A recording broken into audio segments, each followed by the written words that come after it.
materi.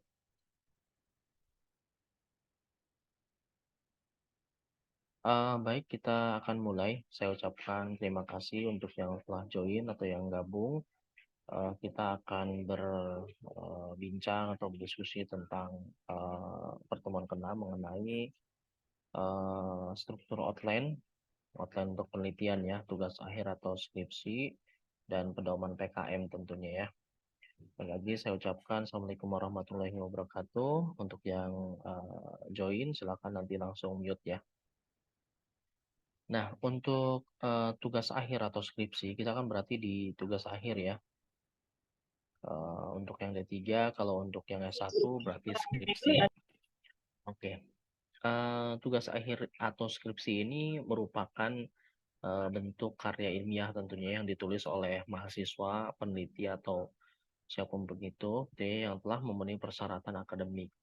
Nah, tentunya di samping akademik juga kan ada proses persyaratan administratif gitu ya, itu juga harus dipenuhi.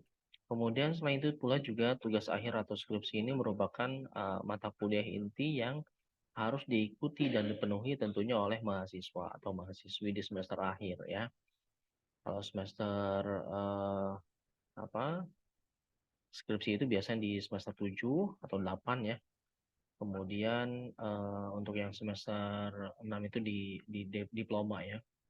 Kemudian tujuan untuk penulisan ini adalah memberikan pemahaman terhadap mahasiswa agar dapat berpikir secara logis dan ilmiah gitu ya dalam menguraikan beberapa temuannya atau penelitiannya gitu ya, atau suatu permasalahan yang memang nanti akan jadi fokus penelitiannya di skripsi atau TA.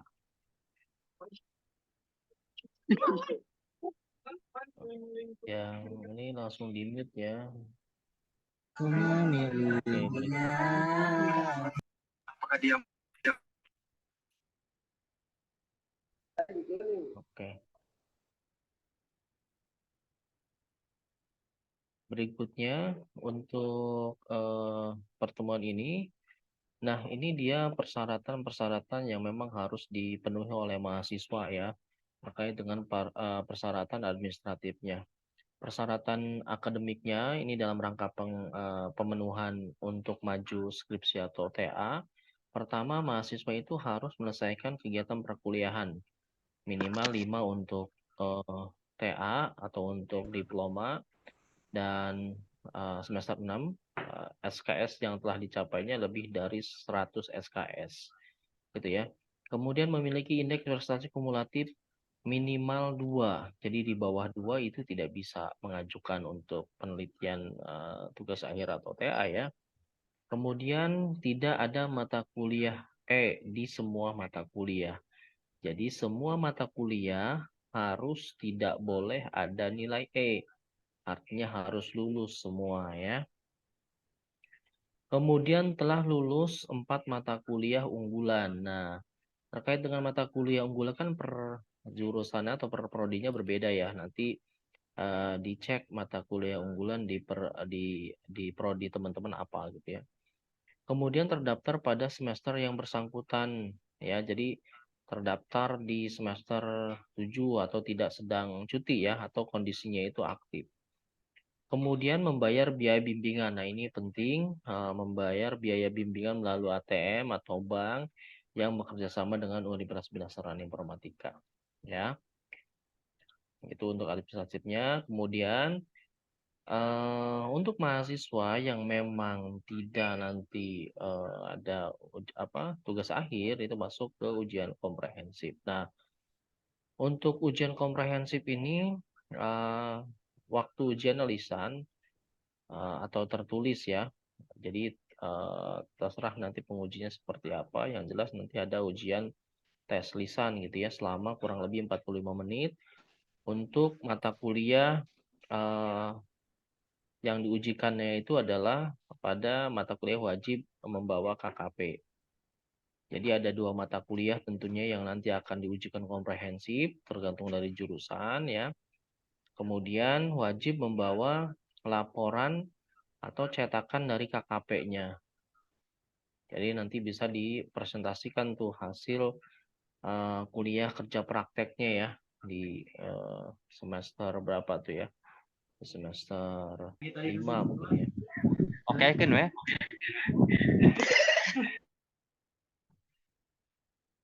Berikutnya daftar mata kuliah yang akan diujikan dapat dilihat di websitenya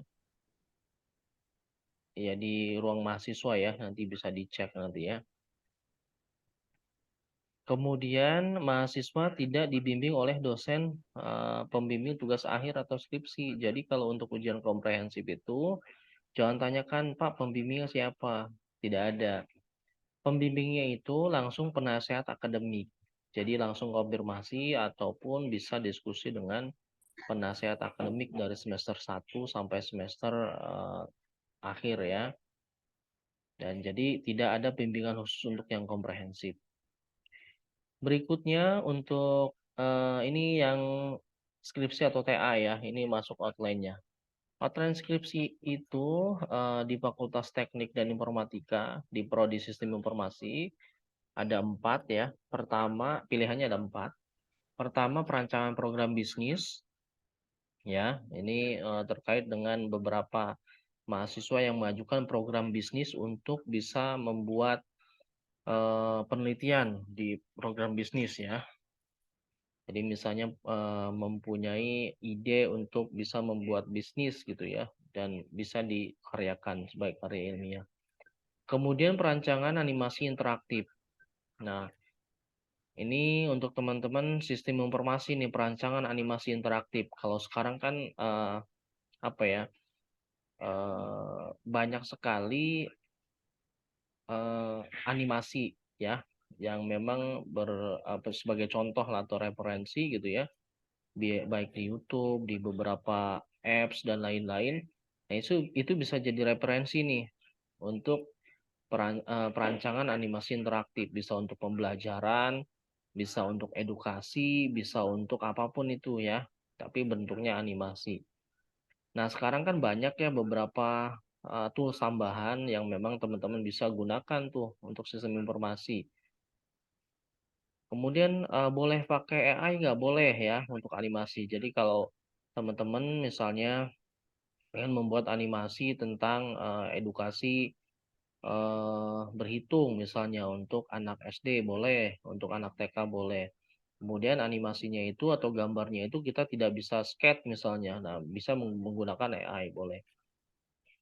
Kemudian perancangan program sains. Berikutnya ada penelitian ilmiah seperti biasa ya menggunakan panduan ilmiah dan lain-lain. Berikutnya untuk prodi kalau ilmu komputer kita skip saja ya karena kita masuk ke sistem informasi akuntansi. Nah, outline Fakultas Teknik dan Informatika prodi sistem informasi akuntansi. Ini pertama ada 3 ya untuk yang SIA, Sistem Informasi Akuntansi, rancang bangun Sistem Informasi Akuntansi. Jadi kalian membuat rancangan khusus untuk bisa membuat sistem informasi di satu perusahaan atau UMKM atau apapun itu yang memang sudah punya izin. Jangan sampai nanti tidak berizin ya.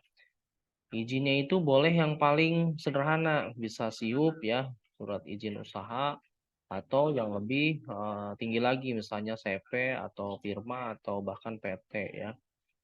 Kemudian berikutnya ada penerapan software akuntansi. Nah, penerapan software akuntansi ini kalian atau teman-teman bisa menerapkan atau mengimplikasikan beberapa software akuntansi yang memang sudah diajarkan di kita ya di sistem informasi akuntansi ya. Misalnya Jahir versi 6 misalnya dan lain-lain ya. Berikutnya aplikasi program interaktif. Juga sama nanti teman-teman bisa membuat aplikasi program yang interaktif ya, sama seperti tadi yang untuk SI yang animasi. Berikutnya untuk outline ini untuk komputer, kemudian ini administrasi bisnis kita tidak bahas ya.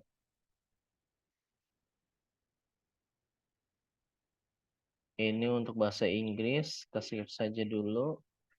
Nah, untuk penjelasan outline tadi, mahasiswa wajib melakukan riset ya.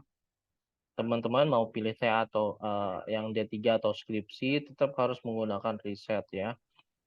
Wajib dibawa pada saat ujian sidang. Jadi surat risetnya itu apa bentuknya? Surat keterangan bahwa teman-teman sudah melakukan riset dari mitranya, dari objeknya, dari perusahaan yang teman-teman tunjuk, gitu ya. Kemudian sumber referensi, ya, bisa jurnal, boleh 3 buah, wajib dibawa pada saat sidang. Nah, kalau ini kan untuk referensi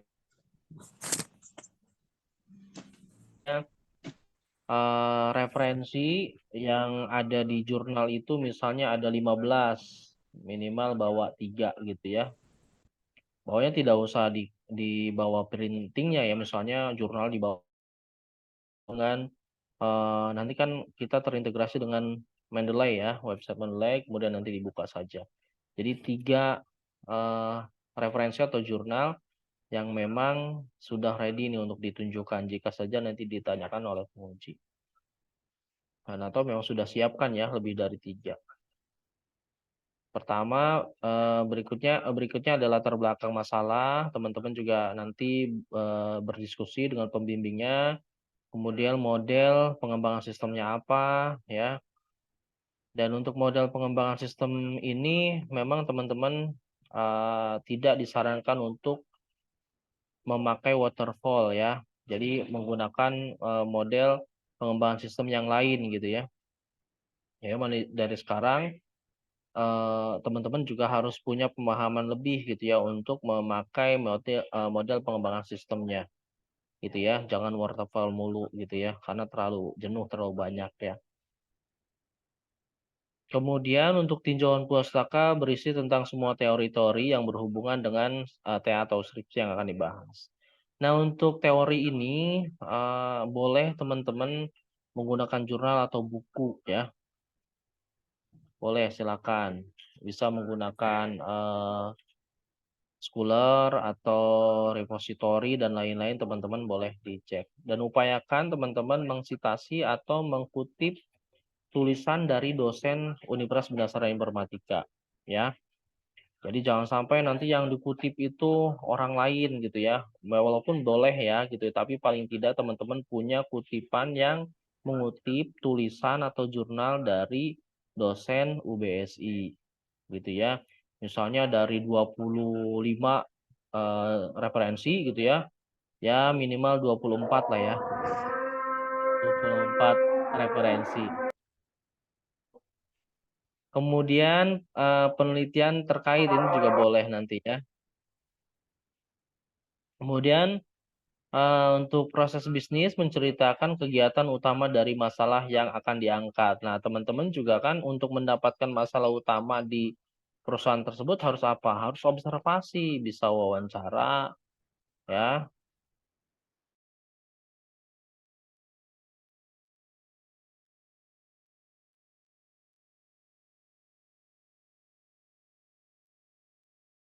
Analisa kebutuhan sistem. Nah, ini juga sangat penting teman-teman ya. Jadi kalau untuk TA atau skripsi dibuat tuh analisa kebutuhan sistemnya apa? Sesuai dengan eh, wawancara tadi. Kebutuhan dari pebisnis itu apa, kemudian pemilik UMKM itu apa, kemudian masuk ke analisa kebutuhan sistem kita apa gitu ya.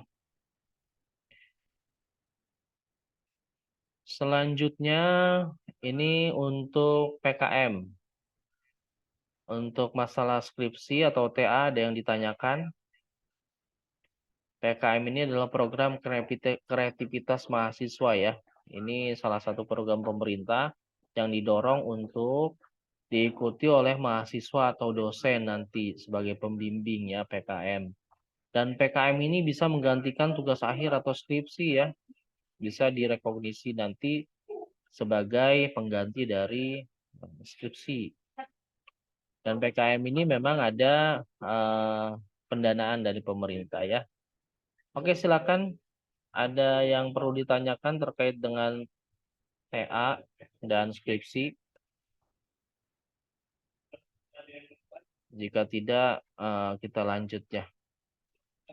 Nah, untuk PKM ini, teman-teman yang memang ingin melakukan PKM bisa mengajukan nanti ya, bisa menghubungi beberapa dosen gitu ya untuk jadi pembimbing gitu ya, atau menghubungi Kaprodi untuk konsultasi terlebih dahulu. Kemudian ini dasarnya ya, dasar untuk melakukan PKM ini ya. Jadi mahasiswa yang diprioritaskan nanti lulus misalnya ya, semester 6 atau semester 8 itu harus memiliki academic knowledge. Jadi pengetahuan akademiknya bagus. Selain itu ada skill of thinking, cara berpikir mereka tuh oke gitu ya. Ini kenapa harus ada PKM ya. Kemudian manajemen skill dan communication skill. Jadi berkomunikasi bagus kepada masyarakat ya. Kemudian manajemen skillnya juga bagus gitu ya. Sehingga PKM ini diluncurkan oleh kementerian untuk bisa diikuti oleh para mahasiswa. Khusus untuk mahasiswa yang mau tugas akhir sebagai pengganti skripsi. Sebenarnya ini boleh saja ya kalau teman-teman belum belum saatnya tugas akhir atau skripsi mengikuti PKM boleh ya.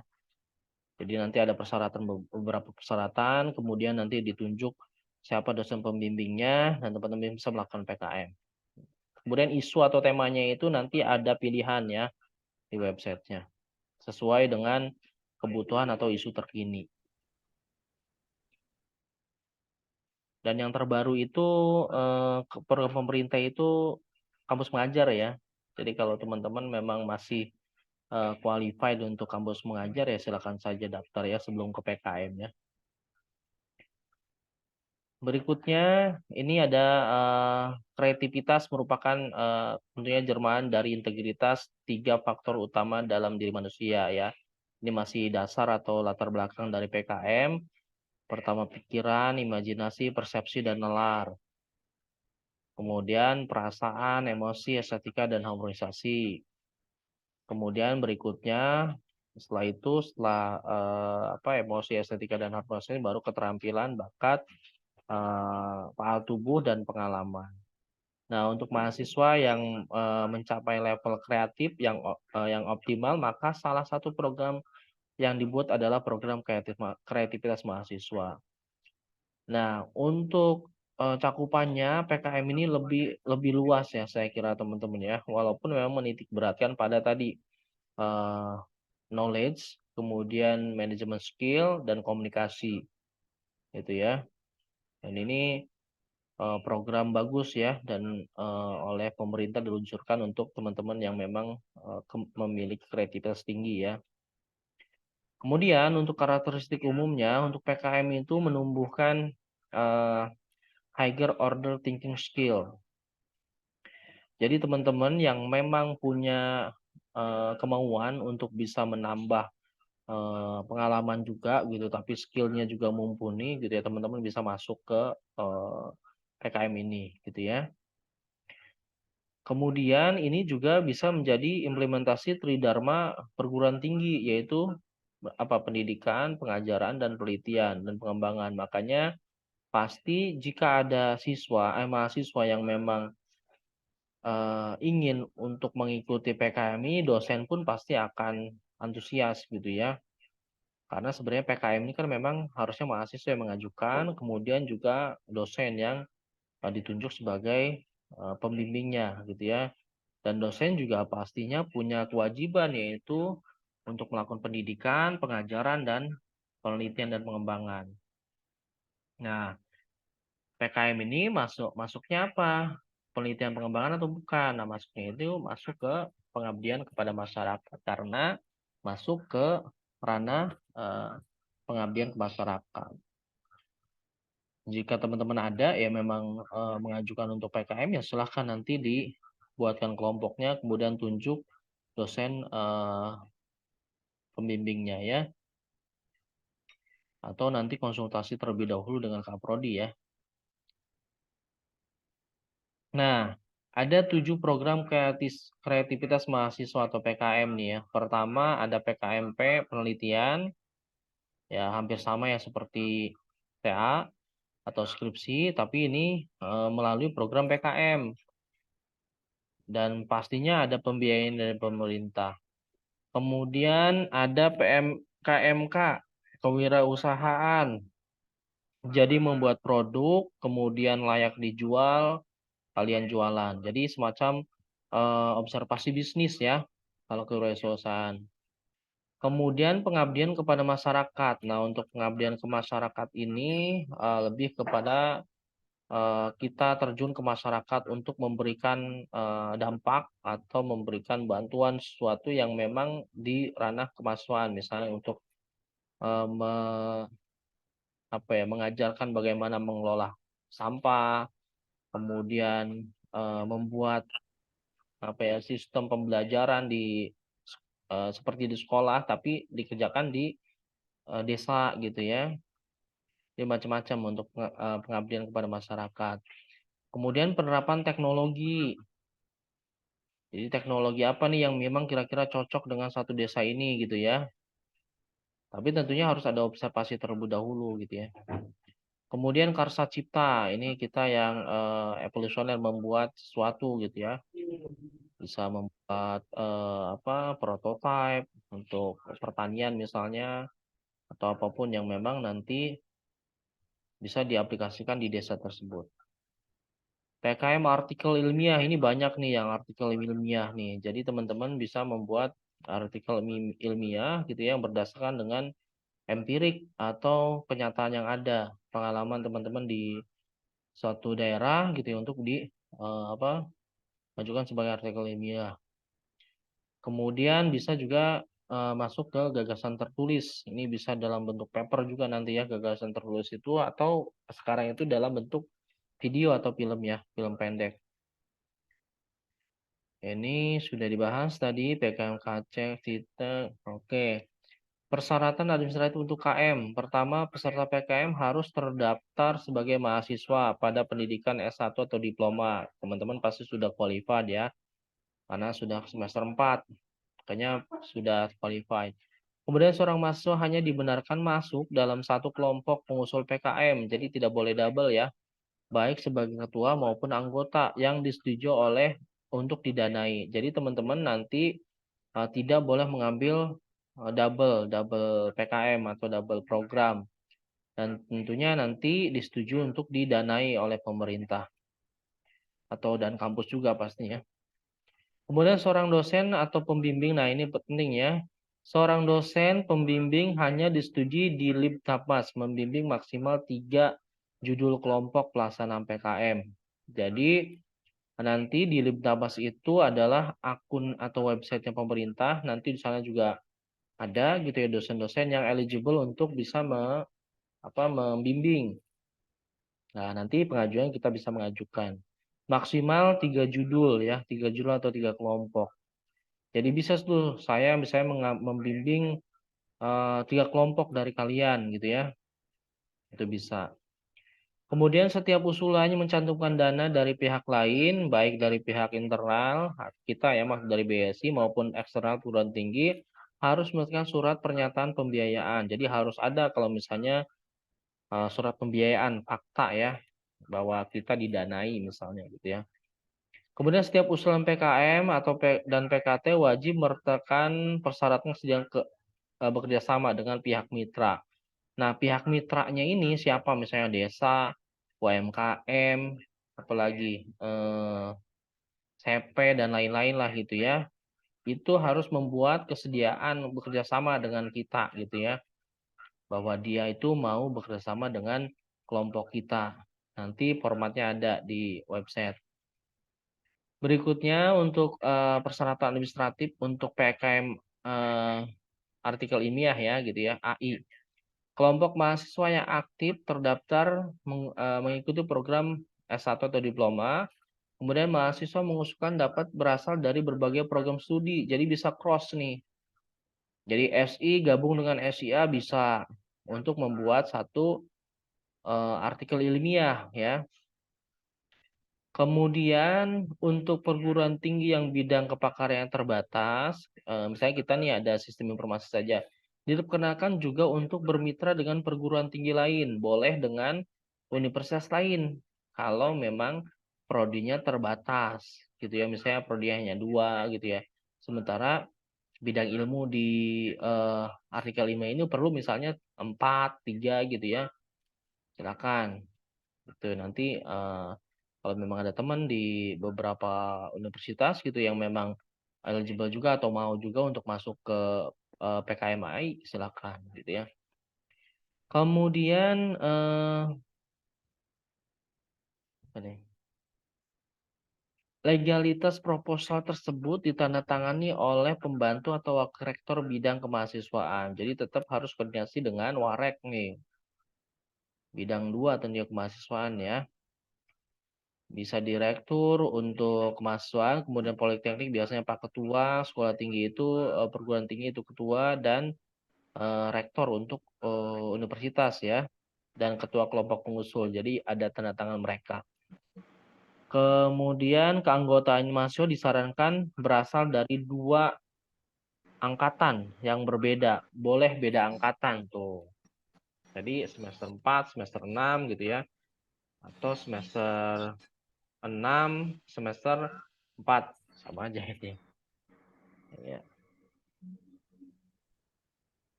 Kemudian seorang mahasiswa berkenan masuk ke dalam kelompok pengusulan PKMAI yang berbeda, lebih dari satu kelompok PKMAI. Jadi boleh nih kalau PKM artikel ilmiah dalam beda kelompok. Jadi satu orang itu masuk di 2 kelompok boleh kalau untuk AI.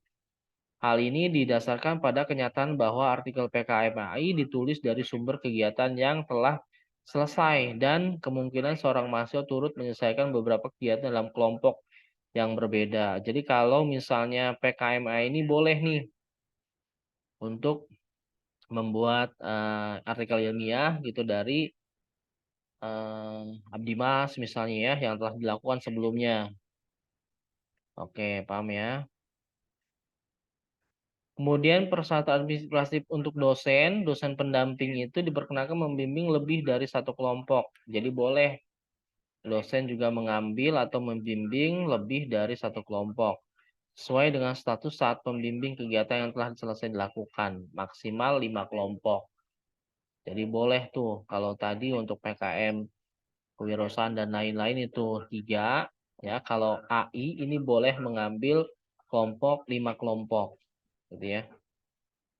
Ya gampang ya atau mudah ya untuk penulisan AI ini atau artikel ilmiah. Yang penting nanti mahasiswanya kooperatif untuk bimbingan.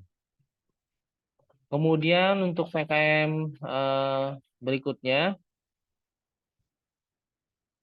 ini adalah kelompok mahasiswa yang sedang aktif sama di S1 atau diploma. Mahasiswa pengusul dapat berasal dari berbagai program studi, tapi satu kampus ya, yang berbeda atau dari satu program studi yang sama.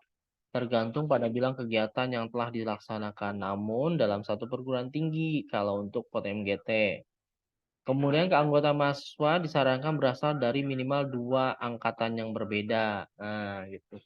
Jadi bisa kongsi atau kerjasama nih antar semester 4 dan semester 6 gitu ya. Tapi dari satu universitas. Oke, jadi juga sama. Kemudian untuk dosennya, seorang dosen diperkenalkan membimbing lebih dari satu, maksimalnya 5, sama seperti tadi ya. Artikel PKMGT dikirim dalam bentuk soft file atau soft copy secara online dengan format PDF dengan ukuran file maksimal 5 MB atau megabyte. Nah, nanti di akhir ini ya.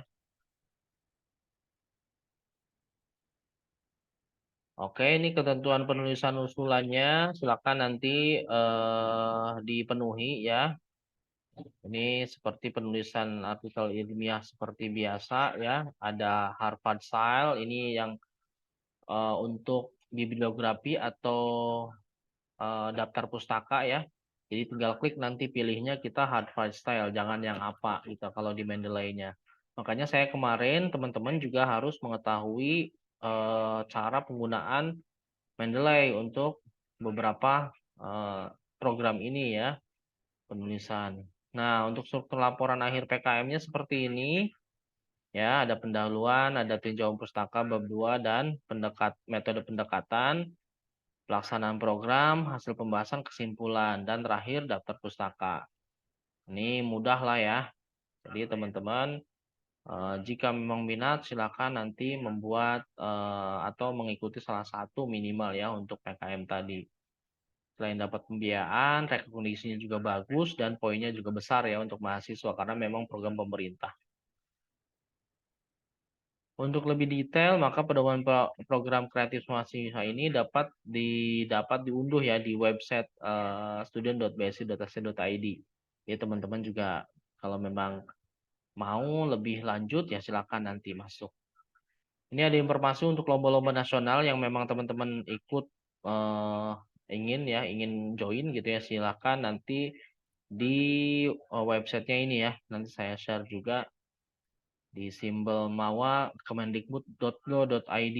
Kemudian untuk pagelaran mahasiswa nasional bidang teknologi informasi komunikasi, ini teman juga masuk di pusat prestasi nasional dan kemendikbud.go.id ya. Oke, silakan kunjungi nanti teman-teman bisa mengikuti program tersebut. Oke. Jika teman-teman ada, silakan nanti mengajukan dosen pembimbing juga, koordinasi dengan Kaprodi gitu ya. Atau bisa juga nanti dengan saya gitu ya, kalau memang teman-teman ada. Karena sebelumnya juga di semester sebelumnya, saya pernah membimbing dua ya, 2 kelompok. Dan alhamdulillah juga mereka lolos juga ya, untuk bisa masuk ke program PKM gitu ya. Dan beberapa program-program berikutnya kayak kampus mengajar, kemudian MSIB dan lain-lain ya. Oke, silakan jika ada pertanyaan.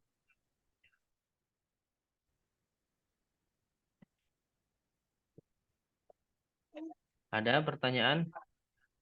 Latif, Assalamualaikum, Harun. Pak. Ya, silakan. Eh, Siapa Harun? iya, Pak. Ini, Pak, untuk MSIB 7 kapan ya, Pak? Ya, kalau untuk MSIB sekarang yang lagi dibuka itu KM ya, kampus mengajar. Kampus mengajar dulu, nanti setelah itu MSIB.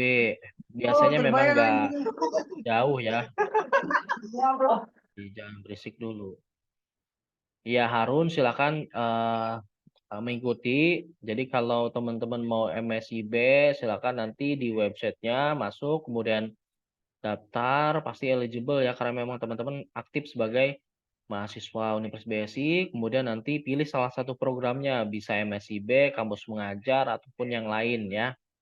Atau bisa langsung PKM juga gitu. Namun tidak bisa double dalam satu waktu.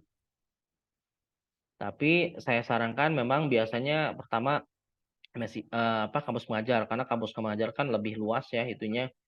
Nanti kalian akan digabungkan dengan beberapa mahasiswa dari kampus lain, kemudian dapat pembimbing dari kampus lain juga, nanti bisa mengabdi atau mengajar di SD atau SMP gitu ya.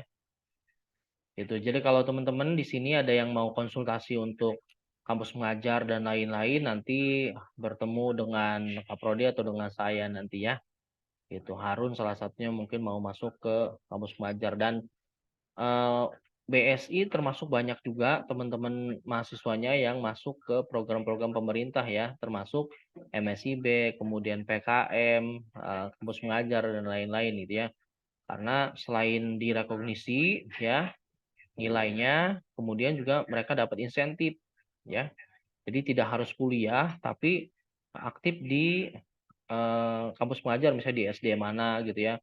Kalau MSIB itu seperti magang bersertifikat di BUMN, di Peruri pernah ada, di siapa waktu Naman ya, Naman, kemudian si siapa waktu itu. Pokoknya lumayan banyak lah gitu ya beberapa apakah kelas teman-teman yang memang mengikuti program pemerintah, dan teman-teman harus ambil salah satu ya, karena memang ini sudah semester 4, minimal teman-teman punya keikutsertaan di program-program pemerintah. Selain dapat nilai bagus dan pastinya dapat insentif ya, gitu. Oke, Harun ya, harus ikut kamu. Ya, Ada Pak. lagi? Pak izin bertanya, Boleh, silakan Melisa. Pak kalau misalnya ikut kampus mengajar di semester 5, apakah nanti harus ikut PKL lagi atau kampus mengajar tuh bisa menggantikan PKL, Pak? Kampus mengajar itu kalau nggak salah idealnya di sekarang semester 5 masih bisa untuk S1 ya. Iya, bisa teman-teman, PKL itu bisa digantikan. Bahkan di programnya BSI itu ada yang bisa menggantikan dengan skripsi. Jadi tugas akhir atau skripsinya itu bisa direkognisi dengan MSIB atau kampus mengajar. Tinggal disusun laporannya untuk bisa dijadikan karya ilmiah ya, gitu. Nanti ada syarat-syarat tertentu ya. Jadi bisa menggantikan nilai di konversi nilainya 20 SKS, kemudian bisa juga menjadikan pengganti PKL ya. Karena dianggapnya kan sudah melakukan pengabdian atau PKL tuh kerja lapangan ya, kuliah lapangan gitu. Jadi mereka sudah mumpuni untuk bisa membuat program, membuat agenda, membuat acara dan lain-lain di sekolah tersebut lah gitu ya. Jadi bisa kok. Makanya Melisa dan teman-teman yang lain silakan daftar nih ke websitenya untuk masuk ke jenjang ke program-program pemerintah, bisa MSIB atau kampus mengajar. Dan kalau dari tingkat hardness-nya atau tingkat kesulitannya, saya sarankan yang paling mudah itu kampus mengajar ya. Kedua MSIB berikutnya ada program-program PKM dan lain-lain gitu ya. Tapi sebenarnya kalau misalnya teman-teman willing gitu ya, pasti semuanya gampang lah gitu ya, nggak ada yang sulit gitu ya. Itu ikutin aja prosesnya gitu. Kemarin teman-teman yang dimentori oleh saya itu rata-rata lolos di MSIB dan kampus mengajar. Dan kampus mengajar paling banyak karena insentifnya lumayan ya per bulan. Per bulan itu 1-2 kalau nggak salah ya. Kemudian programnya 4 bulan ya, 16 pertemuan, 16 minggu. Jadi teman-teman per bulannya dapat insentif ya. Kecuali kalau untuk yang sudah dapat BSO biasanya ada potongan gitu ya. Oke, yang lainnya selain Melisa dan Harun ada?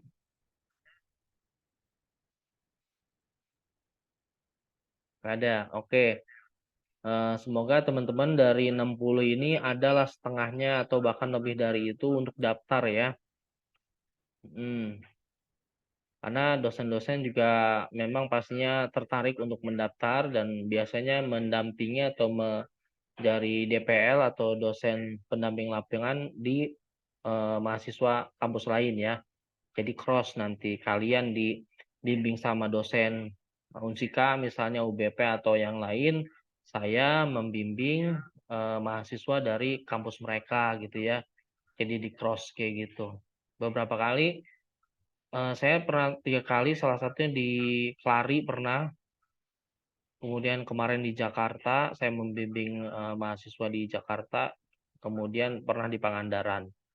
Gitu. Jadi teman-teman cobalah ambil program-program pemerintah ini supaya teman-teman juga nambah pengalaman juga gitu ya.